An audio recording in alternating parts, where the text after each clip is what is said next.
Welcome to Hillside Farm. I'm Ruth McKeany, mother of 5, wife to Bob, lifelong host, and a passionate believer that any space can feel like home. Here at our 307-year-old family home, hospitality is more than a meal. It's about loving others well, making them feel seen, heard, and deeply welcomed.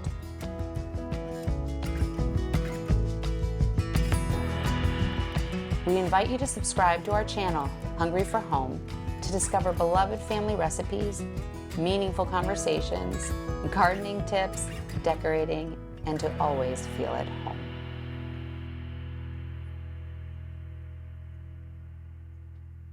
All right, the holidays are coming, and so I thought I would spend a few minutes just talking about what does that mean? What does that mean practically?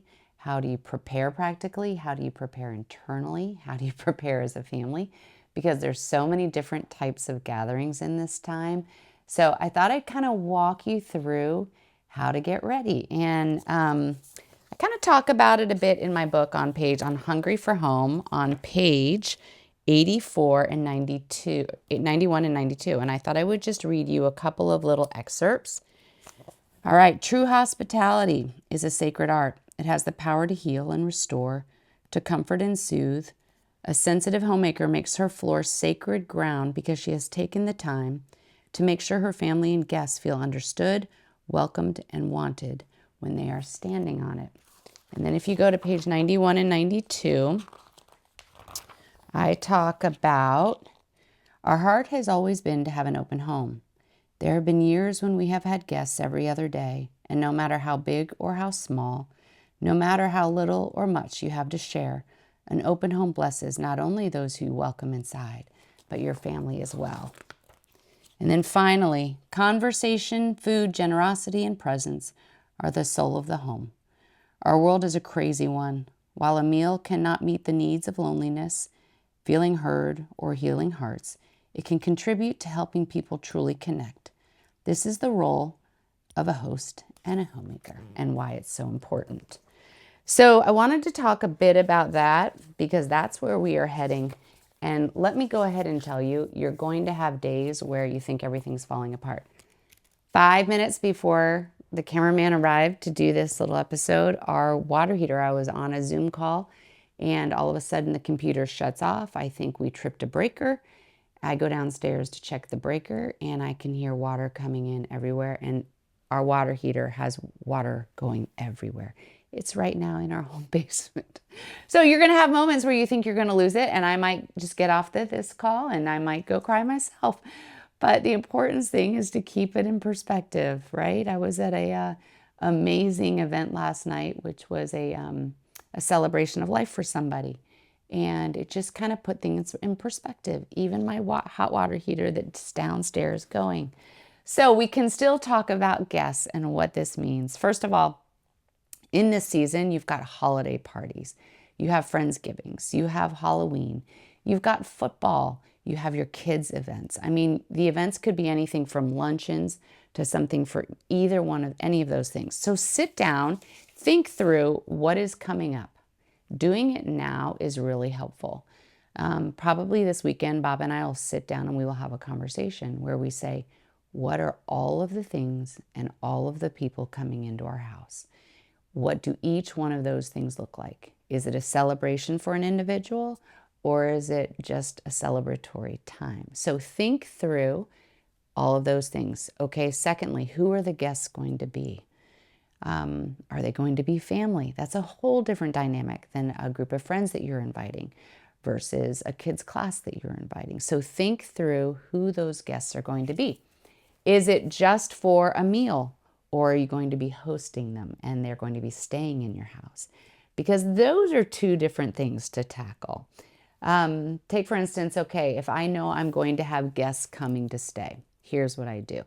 I've got it written down as to when they're coming and when they're leaving. What are their favorites of everything? And you might ask why.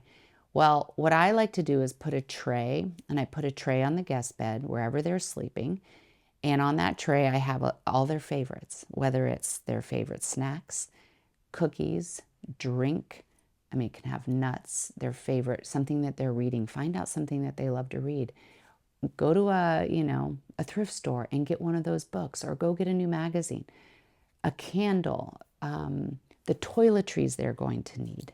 If it's a man or woman or both, put in a little frame the Wi-Fi password for the house, so that every need that they're going to have in that room are already met before they come.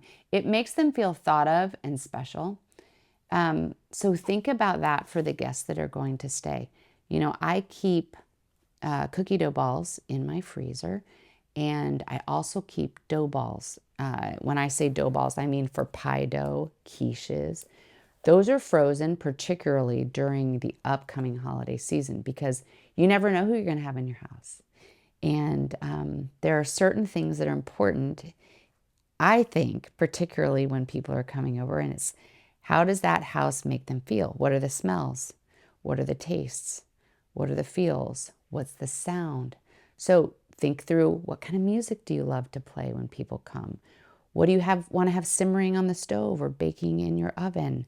Do you have blankets set out if you're going to be around a fire pit? Do you have sheepskin that you're going to put on all your outdoor chairs sitting around the fire pit? So think through each one of those things depending on what the event is and who is coming. Let's say you're a grandparent and you've got grandchildren coming to stay. I want to share a little story. We often have gone to visit my grandfather. He stays over in Switzerland for a few months every summer. And we as a family will fly to Switzerland. Well, something that he does that makes my kids feel so thought of, seen, is he has sleeping bags out, laid on the ground for each one of them, but ahead of time, he's gone and he's bought their favorite chocolates. Those are on their pillows. For the younger ones, he would get coloring books or puzzles. Things you can get at a dollar store. But I'll tell you what, parents appreciate it and the kids appreciate it. So it isn't difficult. Don't dread the upcoming holidays. Please don't dread them. When you sit down and you think them through, be grateful that you have not only the means, but the ability to bless other people. And just think it through. Figure out, what can you freeze ahead of time? Figure out if you're having a party, ask all sorts of friends to chip in and bring what they can. You can have so much fun with different menus and different groupings of people. We have one of my favorite parties to go to, my friend Amy throws.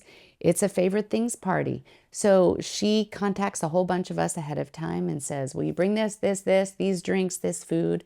And then she prepares the favorite things that everyone needs to bring. So think these things through, particularly I think when it comes to family coming, because sometimes that can be harder. And I don't know, I've been thinking a lot about it, especially since last night in this celebration of life, and we just lost a dear family friend. Don't waste time. Don't waste time with family. Your time with family is limited. Think of ways to show your gratitude for them, why you love them. I don't know. It's easy to take offense, especially in the holidays when family's around, or even friends that, it's just easy to take offense. You're stressed out. Your water heater has gone. Don't. Think of ways and reasons to love each other and to show them that you love them.